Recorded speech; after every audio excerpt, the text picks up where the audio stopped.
Merci beaucoup. En tout cas, comme vous pouvez le voir, je suis un homme heureux aujourd'hui pour avoir réussi, à mon sens, ce forum des jeunes. Durant 4 jours, nous avons voulu réunir les jeunes en vacances scolaires.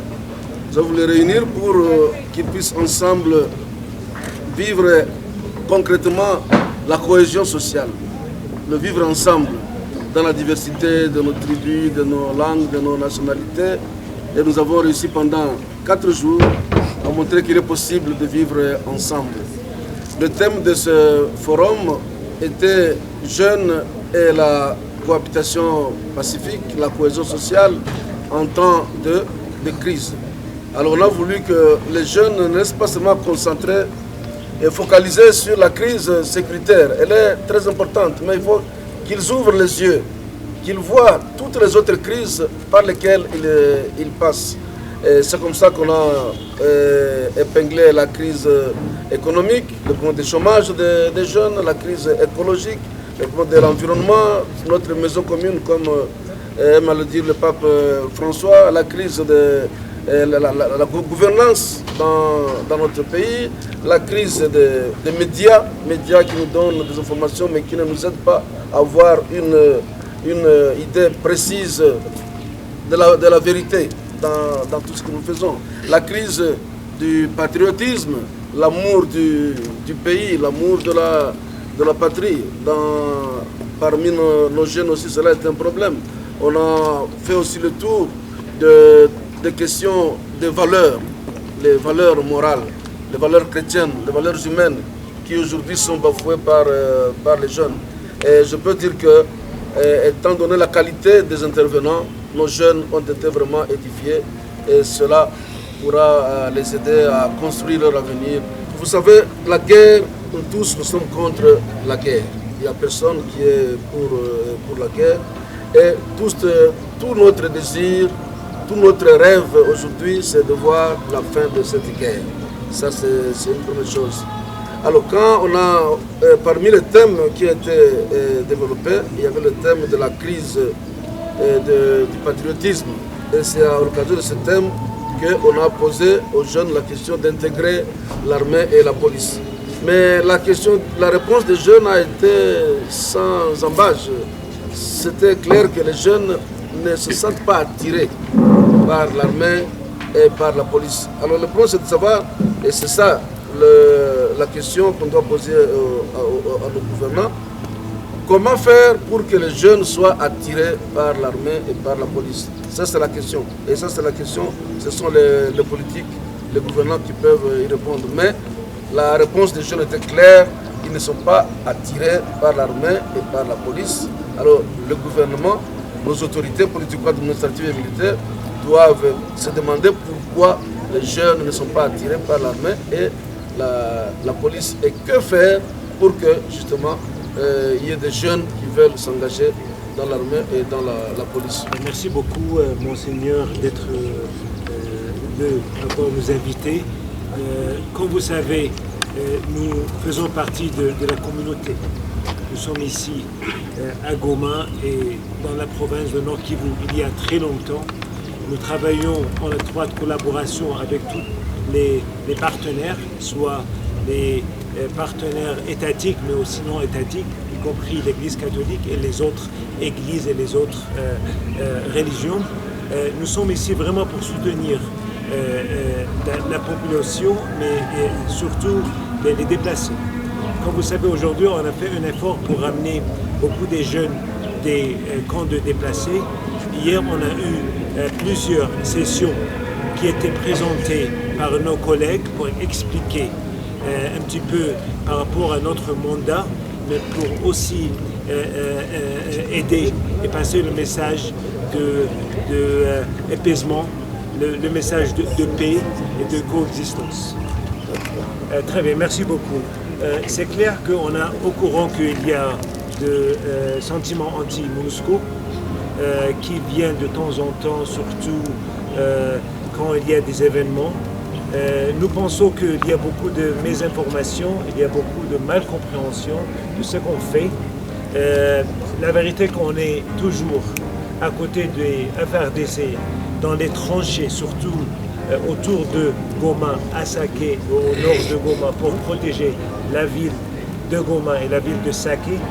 Alors nous sommes ici pour soutenir le gouvernement et les partenaires, gouvernementaux et non gouvernementaux. Notre motivation d'être ici pour assurer que cet événement qu'on fait partie de cet événement parce que c'est un grand événement qui va engager beaucoup de jeunes, et beaucoup de la population, surtout les populations qui sont dans des camps déplacés. C'était important pour qu'on soutienne l'événement, soutienne la population pour expliquer pourquoi nous sommes ici. Nous sommes ici vraiment pour aider la population, pour aider le gouvernement, pour soutenir le gouvernement.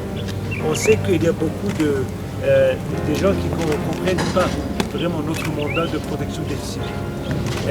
Et c'est pourquoi, de temps en temps, et quand il y a une occasion, on insiste à assister. Votre question par rapport à notre départ, vous savez qu'on a déjà clôturé notre présence dans la province de Sud-Kivu. Je ne sais pas si vous avez entendu le discours de l'ambassadeur congolais à New York pendant la session de Conseil de sécurité, quand il a dit qu'avec nos partenaires, la MONUSCO, on a déjà fini notre mandat dans le Sud Kivu, mais pour le Nord Kivu et Ituri, que ça ne va pas commencer tout de suite. On parle de phase 2 et phase 3 de plan de désengagement et la transition. C'était le gouvernement qui a décidé il y a quelques semaines qu'il ne faut pas aller trop vite avec l'exécution du plan de désengagement au Nord Kivu et en Ituri à cause de la situation de la guerre et de l'insécurité ici. Parce qu'ils ont sollicité notre soutien pour assurer la sécurité de la province. Merci beaucoup, un très bon sentiment. Je sais que CAFOD est aux côtés des jeunes depuis longtemps, maintenant ça fait 10 ans que nous travaillons à appuyer le forum. Et tout ce que nous visons, nous, c'est que la voix des jeunes puisse porter, que les jeunes fassent partie maintenant de la solution. Et le sentiment que j'ai, c'est un très bon sentiment parce que dans tous les cas, l'engagement que nous avons reçu d'eux nous prouve qu'ils veulent prendre les choses en main, aller de l'avant. On discutait avec avant-hier par rapport à l'écologie, on discutait un peu pour dire mais on peut se faire l'argent à travers les immondices et pas attendre qu'on vienne nous aider. Je suis très content du discours de l'évêque qui dit voilà bon, il faut se prendre en charge, il faut se prendre en main, il ne faut pas trop attendre des gens, des autres, des aides qui viennent d'ailleurs. Et l'engagement que j'ai reçu des jeunes et les feedbacks que j'ai reçus des jeunes me poussent encore à penser qu'ils sont dans les bons et il faudra que les appuyer pour qu'ils puissent voler de leur proposés. Benoît XVI est venu me visiter à Rome, chez nous à Sant'Egidio. Il nous a dit que vous êtes la communauté des 3 P, c'est-à-dire la prière, pauvre et paix.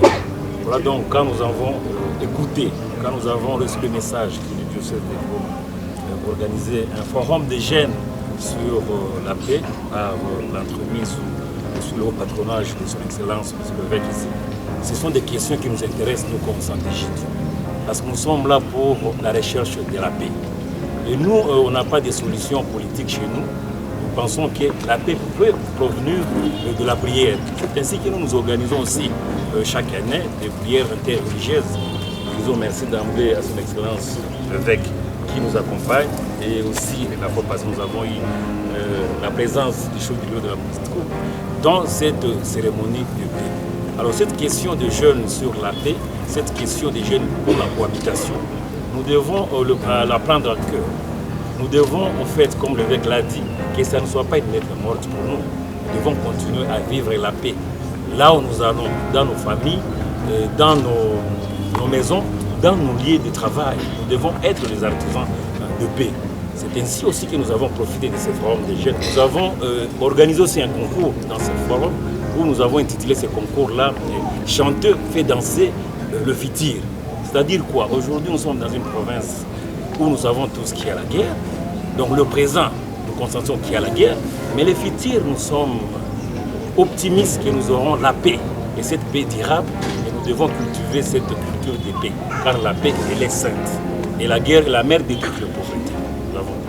J'espère que vous avez été là et vous avez vu. Selon nos services d'accueil, nous avons eu plus de 10 000 jeunes. Donc on peut aller à 15 000. On dit plus de 10 000.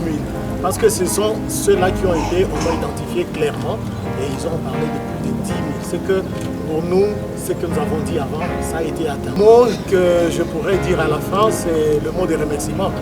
Remerciement à Monseigneur l'évêque et à tous les partenaires, comme je l'ai dit à la messe, parce que sans eux, on n'aurait pas eu ces assises.